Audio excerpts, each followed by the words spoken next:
How to delete your account on Reddit. Are you guys facing issues to delete your account on Reddit application? If that's so, then this video might help you out. Without further ado, let's get started.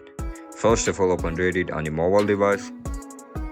Once you open the app, now log in into your account with your registered email and password. If you don't know how to log in into your account, then make sure to check out our guide on how to do it. Once you get logged in, now look at the top right corner of your screen where you can see your profile icon. Tap on it. After you click on it, now tap on settings. You'll be provided with multiple options over here. Just scroll down. You can see the option for delete account. Tap on it. And now click on continue. Again click on continue and verify your Face ID.